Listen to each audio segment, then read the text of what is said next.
Estimado oyente, les habla desde España Nikos Ricoy. Muchas gracias por estar nuevamente ahí con nosotros. Hoy hemos llegado al final de nuestra serie de mensajes sobre el Evangelio. En el primer día vimos el Evangelio desde el punto de vista jurídico, tal como lo enfoca la Biblia, es decir, como si estuviéramos en una sala de justicia. El segundo día lo vimos desde el ángulo tipificado en los dos ladrones del Calvario, donde allí se muestra claramente el Evangelio falso, tipificado en el ladrón malo, y el Evangelio verdadero, tipificado en el ladrón bueno. En el tercer día vimos el Evangelio verdadero desde el ángulo expositivo teológico de Romanos capítulo 3. En el cuarto día lo vimos desde el ángulo comparativo en la diferencia que hay entre la crucifixión y la cruz. En el día de ayer vimos el Evangelio como el centro de toda la Biblia. Entonces, siguiendo este viaje imaginario que empezó por la definición del Evangelio, sigamos hoy subiendo la intensidad hacia el punto culminante del viaje, es decir, el centro del Evangelio. Digamos que Dios es el centro de todas las cosas del universo. La Biblia es el centro de la verdad de Dios. El Evangelio es el centro de toda la Biblia. Y hoy, en este último día, veremos cómo Jesús y su justicia es el centro del Evangelio. Y así, con este escalonamiento, hemos llegado al punto culminante: Jesús como el centro y el Señor del Evangelio. Por eso el título del mensaje de hoy es Jesús, mi justicia, el centro del Evangelio. En el día de hoy, en el ambiente cristiano evangélico, poco se habla del tema de la justicia de la cruz. En primer lugar, porque no se cree en ella. Por lo tanto, lo que no se cree no se puede hablar. Solo se habla de lo que se cree. Segunda de Corintios capítulo 4, versículo 13 dice: creí, por lo tanto hablé. Nosotros también creemos, por lo tanto también hablamos, dice Pablo en el versículo. En segundo lugar, no se habla de la justicia de la cruz porque muchos pastores no son convertidos. Uno puede ser pastor pero no estar convertido. Uno puede ser misionero pero no estar convertido. Uno puede estar en una iglesia y no ser convertido. Uno puede estar en el coro y no ser convertido. Uno puede estar en un ministerio pero no ser convertido. Y paradójicamente se puede ser líder de evangelismo y no estar convertido. Así que, sabiendo que esto es así, y de hecho lo es difícil que se hable de la justicia de la cruz. Sin embargo, la justicia es el tema doctrinal más importante del Evangelio y debería serlo en el evangelismo. Y a su vez, Jesús es el personaje indiscutiblemente central del Evangelio y del evangelismo. Así que tenemos ya el eslogan del tema de hoy. Jesús personal es mi justicia doctrinal. Jesús personal es mi justicia doctrinal. Su justicia doctrinal viene de Jesús personal. Suena como una estrofa de una canción, ¿verdad? De hecho, en estos días yo estaba en una fuente de agua y de repente vino a mi mente esta estrofa. Jesús personal es mi justicia doctrinal. Jesús, mi justicia. Es imperativo decir, antes de continuar, que sin justicia satisfecha no hay posibilidad de perdón ni evangelio verdadero, porque el perdón de Dios debe estar y está basado en justicia satisfecha e ira aplacada. El Señor Jesús tiene una doble justicia: la justicia de una vida sin haber pecado jamás, y a su vez la justicia que le cayó a Él por causa de tus pecados y mis pecados. Son dos justicias diferentes en la misma persona. Por eso mi eslogan dice: Jesús, mi justicia. Mi justicia por haber vivido la vida de justicia que yo nunca pude vivir, y mi justicia porque paradójicamente recibió una justicia de castigo que era mía. Dos justicias, una hecha y otra recibida. Jesús, mi justicia. La justicia de Cristo es tan perfecta, tan plena, tan exacta, tan completa y tan totalmente satisfactoria ante Dios, que incluso la misma justicia divina exclama: pecador, ya tengo suficiente y no necesito más. Los atributos de Dios, tales como su justicia, su santidad y eternidad, coinciden exactamente con la obra de Cristo en la cruz. Cristo fue justo y recibió una justicia. Fue santo y fue tratado como maldito, y a la vez es eterno. Y esa justicia integral en Él, que es aplicada a nosotros los creyentes, recibida por medio de la fe, eso hace que ahora uno pueda contemplar la santidad, eternidad y justicia de Dios con todo regocijo y paz. cuando te has apropiado de la justicia de Cristo en la cruz, puedes mirar cara a cara a Dios sin ningún temor ni temblor. Preguntamos, ¿cómo son perdonados los pecados? La respuesta es, en base a la fe en la justicia de Cristo. ¿Cómo alzaré mis ojos a Dios? La respuesta es, a través del filtro protector de la justicia de Cristo. ¿Cómo puedo tener comunión con un Dios santo? La respuesta es, por medio de la justicia de Cristo. ¿Cómo puedo ser aceptado por Dios? La justicia es, en la justicia de Cristo. ¿Cómo puede ser perdonada una caída de imperfección del convertido? La respuesta es, siempre por causa de la justicia de Cristo. ¿Cómo moriré? La respuesta es, necesariamente escondido en la justicia de Cristo. ¿Y cómo me presentaré ante el tribunal de Dios? La respuesta es, envuelto en la justicia de Cristo. Si pensamos en nuestros pecados y en la ira de Dios, o si pensamos en nuestra culpabilidad respecto a la justicia de Dios, entonces nuestro corazón temerá, temblará y se hundirá en la desesperación. Pero, si pienso en Cristo, la persona central del Evangelio, y si permanezco y descanso mi alma en la justicia mediadora de Cristo, es decir, el tema central del Evangelio, entonces habrá paz. Jesús, mi justicia. Aún la mejor vida moral, del mejor de los hombres, está más cargada de pecados que el firmamento cargado de estrellas. La ley dice que aún la mejor de las obras del hombre no lo salva, y que aún el menor de sus pecados lo condena eternamente. Por lo tanto, ¿quién podrá mantenerse en pie en el juicio de Dios y no caer bajo el peso de la justa ira de Dios, ira que arde más profunda que el mismo infierno? Nadie puede, ni podrá mantenerse ante él sin justicia, porque Dios es un juez justo y terrible y demanda justicia. Horrenda cosa es caer en las manos del Dios vivo, dice Hebreos capítulo 10, versículo 31. Algunos pastores no tienen este versículo en sus Biblias. Pero cuando el pecador fija su vista en la justicia de Cristo, que le cayó en la cruz, y se apropia de ella por la fe, puede ver que esa justicia es perfecta y exacta, tan perfecta y tan exacta como la misma justicia de la ley, porque Cristo es nuestra ley, y a su vez cumplió toda la ley. O sea, cumplió toda la ley, es decir, vivió una vida de justicia, y encima le cae una justicia que no merece. Increíble. Esa es la doble justicia que tiene Jesús de Nazaret. Jesús personal es mi justicia doctrinal. Cada verdadero creyente que se ha convertido por medio del Evangelio verdadero se encuentra en un estado tan excelente que las puertas del infierno nunca prevalecerán contra el alma de aquel que ha puesto su confianza en la justicia de Cristo y que se ha vestido con la justicia del amado. Jesús personal es mi justicia doctrinal. Esa justicia que tenemos por medio del Señor Jesús es aún una justicia más plena, más excelente y más trascendente que la de todos los ángeles buenos juntos.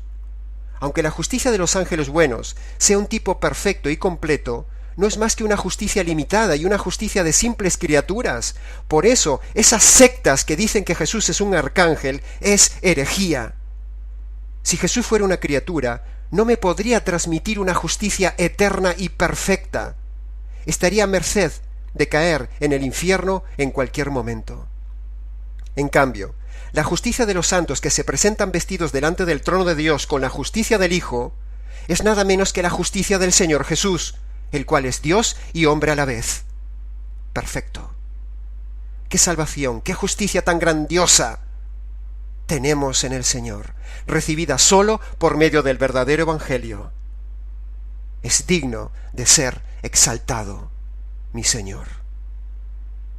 Si el mundano se regocija en las cosas materiales, si el religioso se regocija en sus emociones, si el rico en sus riquezas, el ambicioso en los honores y el perverso en sus maldades, ¿no se regocijará el cristiano en Cristo Jesús personal y en ese manto de justicia doctrinal con el cual el Señor lo ha cubierto? Yo sí, estimado oyente, yo me regocijo grandemente en el Señor. Por eso tiene sentido para mí este mensaje. ¿Quién, al contemplar la justicia de Cristo que le es imputada por medio de este Evangelio, puede no llenarse de un gozo espiritual exuberante en su Señor Salvador? ¿Quién? Entonces, el hombre religioso procedente de otro evangelio me preguntará: pero Nicos, ¿de qué estás hablando? Nicos, a mí háblame de emociones, háblame de milagros, háblame de canciones emotivas, de conciertos, de bendiciones, de repeticiones, pero no me hables de un lenguaje extraño de justicia. ¿Jesús mi justicia? No. Jesús mi milagro, Jesús mi bendición, Jesús mi prosperidad. La Biblia dice que el Evangelio es locura para los que se pierden, y la Biblia dice también en Romanos capítulo 1, versículo 17, que en el Evangelio Dios revela la justicia. Por lo tanto, el hombre religioso moderno de hoy no entiende el Evangelio espiritual de la justicia, sino que solo se deleita y busca a Dios por lo material en otros evangelios. Este lenguaje nuestro que hemos utilizado en toda esta serie en estos días es como extraño para el hombre religioso del ambiente evangélico del día de hoy, que solo busca bendiciones. Nuestra justicia es trapo de inmundicia, dice Isaías, el cual también él se veía a sí mismo de esa manera, inmundo. Y eso que estamos hablando de un profeta. ¡Ay de mí, que soy muerto! Porque soy hombre inmundo, de labios inmundos, habitando en medio de un pueblo inmundo, y mis ojos han visto a Yahvé, Dios santo. Pero un tizón del altar de la propiciación del templo manchado en sangre quitó su culpa y limpió su pecado, dice Isaías capítulo 6. Y en Isaías capítulo 53 dice el profeta: mi siervo, el justo, por su justicia, justificará, es decir, declarará justos a muchos. La justicia del Señor Jesús recibida por fe nos dará audacia ante el tribunal de Dios. La santidad de la naturaleza de Dios, la justicia de su gobierno, la severidad de su ley y el terror de su ira, todo esto requiere del pecador que tenga una justicia completa y perfecta, porque si no, sin justicia, el pecador no tiene escapatoria. ¿Tienes justicia, estimado oyente? ¿Estás confiando en tu justicia o estás confiando en la justicia del Señor Jesús? El pecador necesita una justicia que él no tiene. Jesús, mi justicia. Jesús personal es mi justicia doctrinal. En esta justicia vive día a día agarrado el creyente. En esta justicia el creyente muere, y en esta justicia el creyente se levantará, y en esta justicia aparecerá ante el tribunal de Cristo para admiración profunda de todos los ángeles fieles, para terror y horror de los ángeles rebeldes, y el gozo de todo el universo. En aquel entonces los creyentes clamaremos y cantaremos: Jesús, mi justicia. En gran manera me gozaré, y mi alma se alegrará en mi Dios, porque me vistió con vestiduras de salvación y me rodeó con el manto de justicia. Dice Isaías capítulo 61, verso 10. A ver, un momento. Hagamos una pregunta. Tanto hablar de justicia en este mensaje, pero ¿por qué tenía que hacerse justicia? ¿Por qué le cayó la ira de Dios a Jesús para hacerse justicia? ¿Por qué tanto repetir lo de la justicia? A continuación, estimado oyente, está la razón y la respuesta de la justicia caída sobre mi Señor Jesús. Escucha con reflexión la causa del derramamiento de la justicia sobre el Señor Jesús. Malos pensamientos, mentiras, actitudes de violencia, envidia, robos, venganza, rebeldía, el actuar con deshonestidad, las disputas, la avaricia, la codicia, la arrogancia, la amargura, la desobediencia, la pereza, las peleas, los pleitos, los insultos, la traición, las quejas, la murmuración, la terquedad, la ira, la negligencia, la malicia, la impaciencia, las maldiciones, las burlas, las palabras sucias, la autocompasión, la manipulación de los demás, el maltrato, la borrachera, los celos, el desprecio, el enojo, la desconfianza, el rencor, las imprudencias, la hechicería, la ambición, el maltrato, la terquedad, el mal testimonio, la blasfemia, la idolatría, el adulterio, el divorcio, la infidelidad, el orgullo, la estafa, el hacer diferencias de personas, la herejía, la ingratitud, la indiferencia, las orgías, la fornicación, la inmoralidad, la lujuria, la homosexualidad, el lesbianismo, la sensualidad, el no hacer el bien, el griterío, la religiosidad, los juramentos y las promesas no cumplidas, la insensibilidad, el racismo, las deudas innecesarias, las adivinaciones, la calumnia, la superstición, la insolencia, los afanes, el odio, las injusticias, el meterse en las cosas ocultas, la cobardía, la soberbia, la truhanería, la dureza de corazón, los vicios, las enemistades, la falta de respeto, la hipocresía, la mundanalidad, los chismes, el perjurio, el desorden, el hacer las cosas por interés, el engaño, la falta de perdón, la deshonra, el intento de suicidio, el homicidio o el intentarlo, la glotonería, la incredulidad, el despilfarro, el aborto, la extorsión, la vanidad, la ansiedad, el egoísmo, el pesimismo, la depresión, el ser parcial, el ir contra la conciencia de uno o de otro, el no amar, el no ayudar, el estropear el cuerpo por fumar, drogarse, beber o tatuarse, la insensatez, el temor, el no amar a Dios sobre todas las cosas y el no hacer la voluntad de Dios. En fin, y cosas semejantes a estas. Los que practican estas cosas no heredarán el reino de Dios y merecen justicia.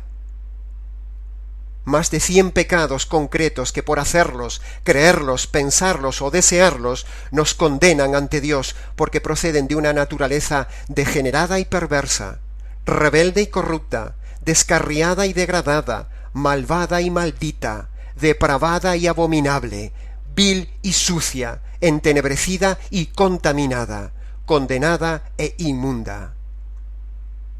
Por un solo pecado Dios hizo justicia y expulsó al diablo del cielo.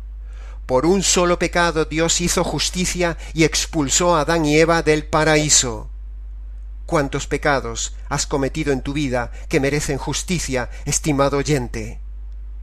¿Y por qué entonces Dios aún no te expulsó de esta tierra?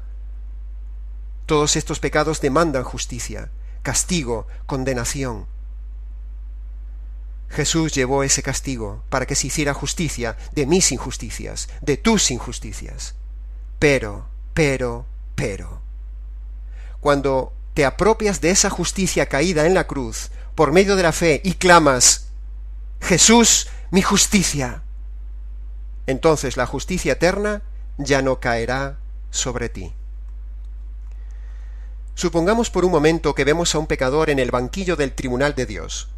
Allí se abren los libros, los testigos están listos y el juez del universo, en su estrado, dice al pecador: «Pecador, levántate.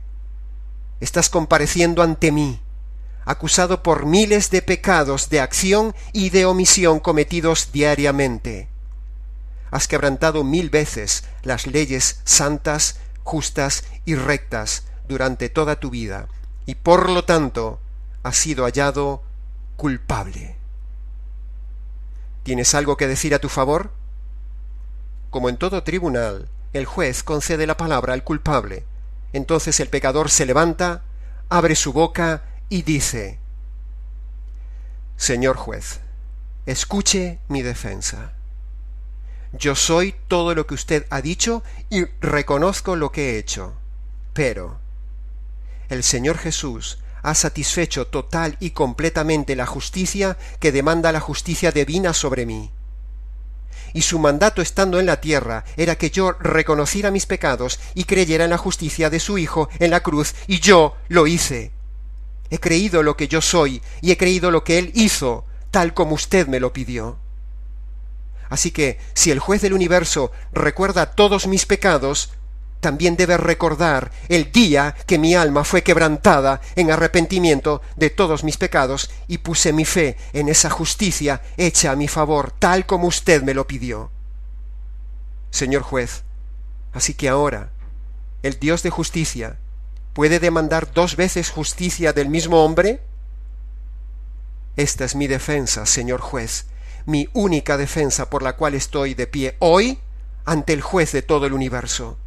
Soy culpable, sí, pero fui hecho y declarado justo el día que puse mi fe en la justicia de su Hijo, una justicia que no merecía recibir él, pero que me ha sido dada por gracia y la he tomado por medio de la fe. Sobre esto la defensa del pecador es aceptada como jurídicamente válida y en consecuencia el culpable es declarado justo y se retira del tribunal glorificando y gozándose, triunfando y clamando por toda la eternidad. Bendita justicia. Jesús es mi justicia. Jesús personal es mi justicia doctrinal. En conclusión de esta parte, estimado oyente, como creyente yo me regocijo en esta justicia que ya tengo por medio del verdadero Evangelio, y quiero que tú también la tengas, pero para que comprendas mejor y obtener esta justicia hecha en la cruz, solo se puede por medio del verdadero Evangelio, donde en la cruz el Padre descarga su ira sobre su Hijo, el Señor Jesús, para hacer justicia de mis injusticias y de tus injusticias, estimado oyente. Cree esto. Esto es esencialmente el centro del Evangelio que debes recibir ahora. Todo aquel que se arrepiente de sus pecados y pone su confianza en la justicia hecha en la cruz sobre el Señor Jesús, entonces Dios lo declara totalmente justo, como si nunca hubiera pecado. Pero, por muy verdadero y poderoso que sea el Evangelio verdadero, y en realidad no tendríamos que repetir constantemente eso de Evangelio verdadero, porque el Evangelio es solo uno y verdadero. Pero debido a que hay tanta falacia de evangelios, no queda más remedio que ser reiterativos en la frase Evangelio verdadero. En fin, retomemos la idea.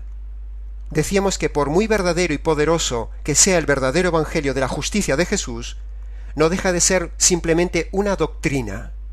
Por lo tanto, no debemos centrarnos solamente en la doctrina verdadera, sino en el autor personal de esa doctrina verdadera, y así daremos un paso más allá para ser realmente cristocéntricos o jesúscéntricos y no solamente evangeliocéntricos. De nada sirve defender la verdad fría, académica, doctrinal y perfecta del Evangelio verdadero si no le damos la preeminencia al autor personal del Evangelio, el Señor Jesús. Y esa es la segunda parte del mensaje que pretendemos hacer en el día de hoy, al cerrar esta serie sobre el Evangelio. Centrados en la justicia del Señor, pero también centrados en el Señor de la justicia. Centrados en la justicia del Señor, pero también centrados en el Señor de la justicia.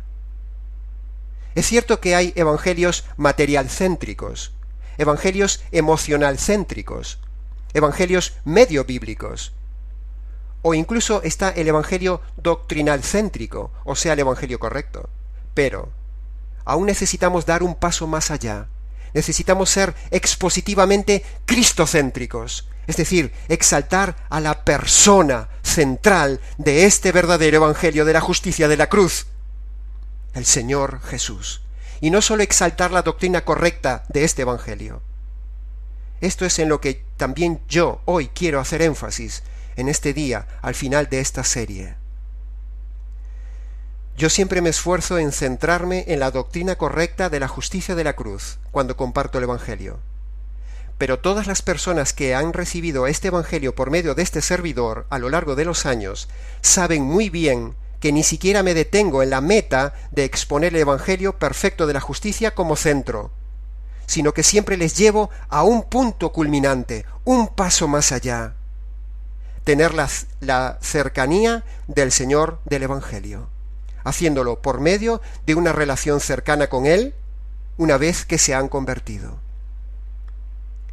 Predicamos un evangelio verdadero, sí, basado en la justicia, sí, pero también predicamos un evangelio cristocéntrico, relacional, vivo, fresco, fluido, cercano, comunicativo entre el Señor y uno, que me permite tener comunión de esposa con el esposo amado, el Señor Jesús.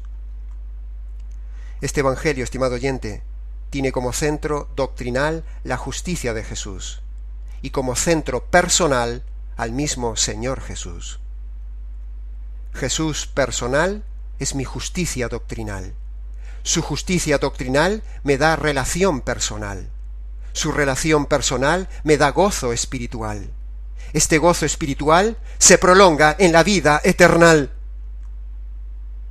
No solo es un evangelio que me salva, no solo me perdona los pecados en base a esa justicia de la cruz que hemos dicho, sino que también hay otro aspecto normalmente dejado de lado, y que es el relacional, el que me reconcilia y me compromete con el amado, el Señor Jesús, el novio, el futuro esposo, una relación establecida e iniciada el día de la conversión por medio del Evangelio.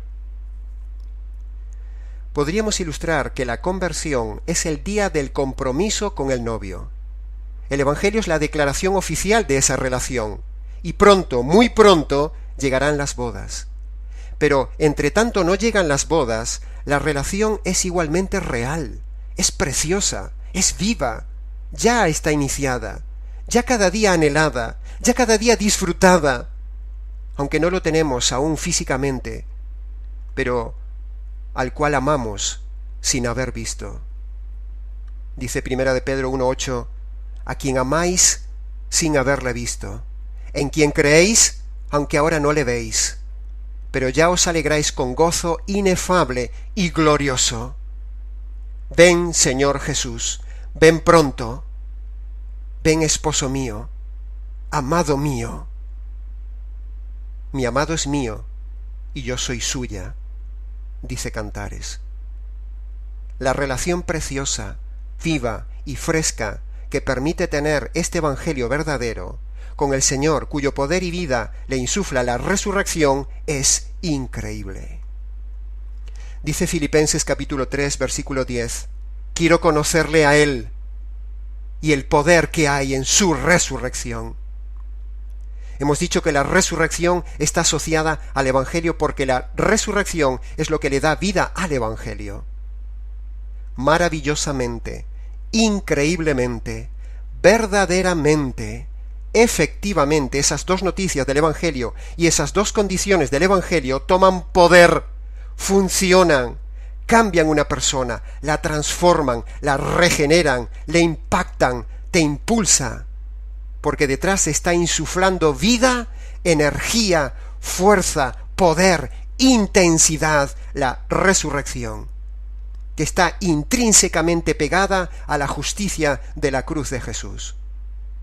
Sin resurrección, el Calvario y el Evangelio es simplemente una historia dramática y trágica, pero la resurrección le da vida, y al darle vida se produce una relación viva, ahora entre dos seres vivos, el Hijo resucitado y el perdido regenerado.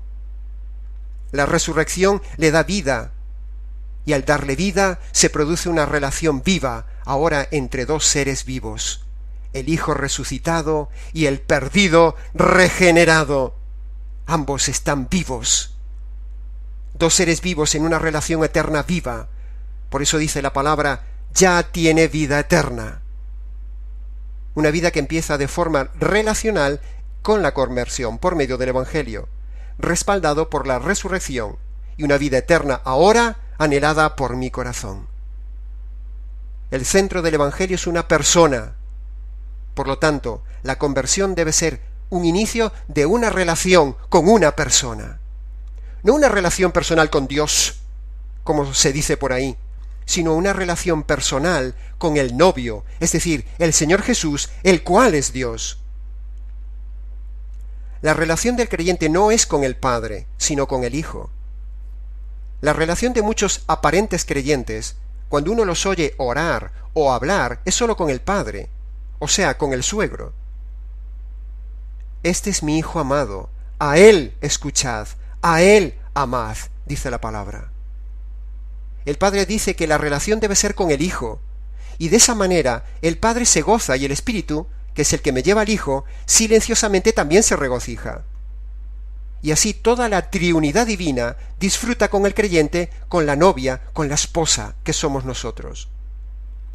El Padre disfruta ver cómo su Hijo es amado y honrado por la novia. El Hijo es amado, proclamado y exaltado por la novia y luego por la esposa. Y el Espíritu Santo se goza silenciosamente en ver cómo es exaltado el Hijo, porque precisamente ese es el ministerio del Espíritu Santo, exaltar al Hijo. Cuando uno se convierte, el centro de la Trinidad es el Señor Jesús. Así lo quiere el Padre, y así trabaja para ello el Espíritu Santo.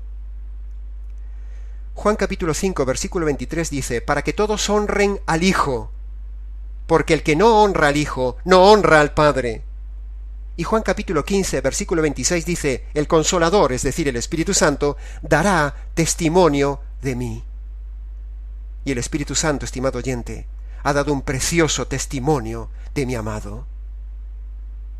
Parafraseando Filipenses capítulo 2, versículo 8 en adelante, dice, Jesús, estando en la condición de hombre, se humilló a sí mismo, haciéndose obediente hasta la muerte, y muerte en la cruz.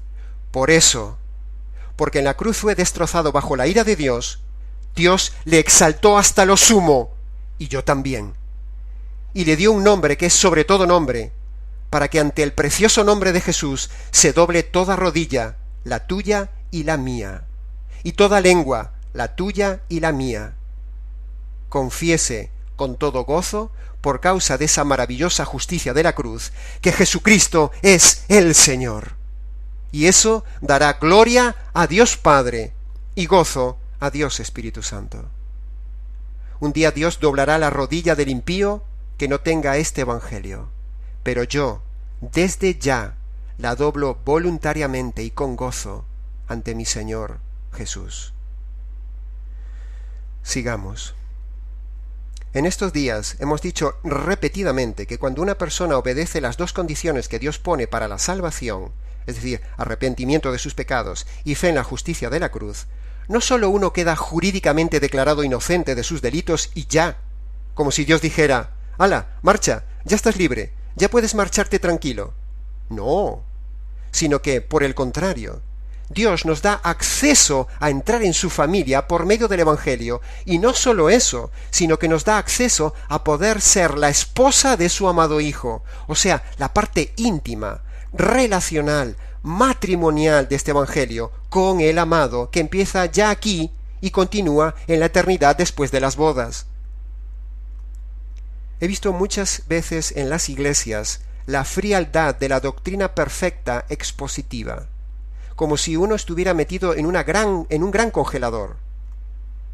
Todo fríamente calculado, perfecto, doctrina correcta, reuniones perfectas, pero les falta vida. No hablo de emocionalismos, no, hablo de entendimiento de que este Evangelio, si te has convertido por él, te permite entonces más que una simple declaración jurídica de tus pecados perdonados y el acceso futuro a la gloria, sino que esa vida eterna, recibida por la fe en la justicia, es desde ya una relación cercana, disfrutable, fresca, fluida, natural, personal y viva con el novio antes de las bodas del Cordero, al igual que en cualquier relación de pareja humana. Es como una relación momentáneamente separada entre novios, pero que entre ella y él hay armonía, hay el mismo sentir, el mismo amor, la misma complicidad, la misma vibración, la misma reciprocidad, el mismo pensamiento, el mismo anhelo de querer estar juntos, la misma comunión, el mismo intercambio fresco diario, y lo único que falta es el encuentro. Por eso Pablo decía, anhelo estar con Cristo. Así nosotros con el novio, el Señor Jesús, al cual amamos sin haber visto. Esta relación que nos permite ya el Evangelio es un anticipo de esa vida eterna sublime matrimonial con el esposo, al cual solo le falta, por ahora, la presencia física. Pero el resto ya está todo en nosotros: un mismo sentir, un anhelo de estar con Él, un fuego de intensidad por Él, un servirle desinteresado, un deseo de agradarle cada día en todo, una preparación para las bodas, un suspiro por el amado, un compromiso de servicio diario con el Señor Jesús, antes aún de que llegue, un intercambio diario por medio de la conversación fresca, natural, donde yo le hablo en cualquier momento del día y Él me habla por medio de su palabra, de su espíritu, a mi espíritu.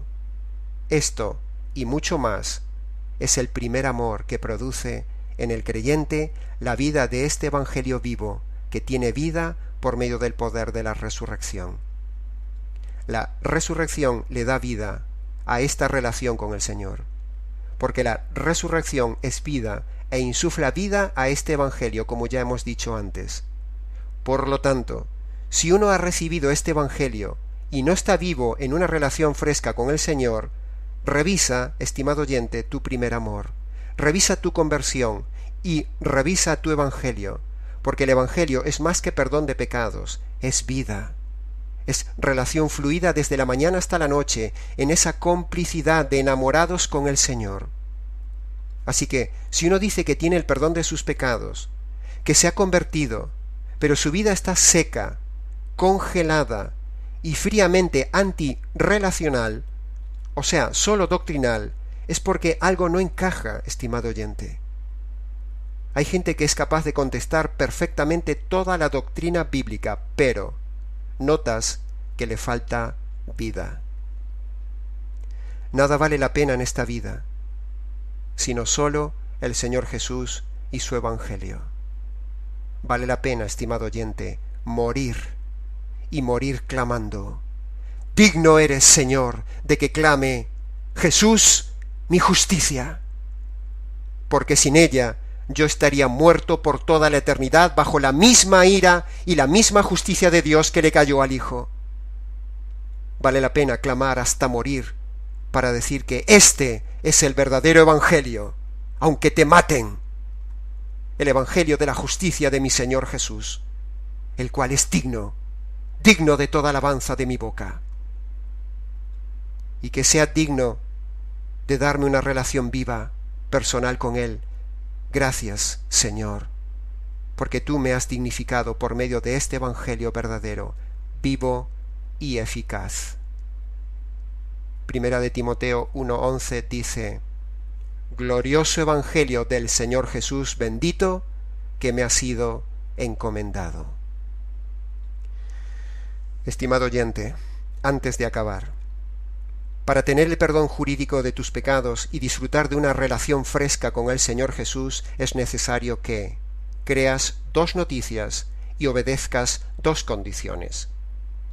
Las 2 noticias son que tú eres injusto y haces injusticias, en cambio Dios es justo y hace justicia.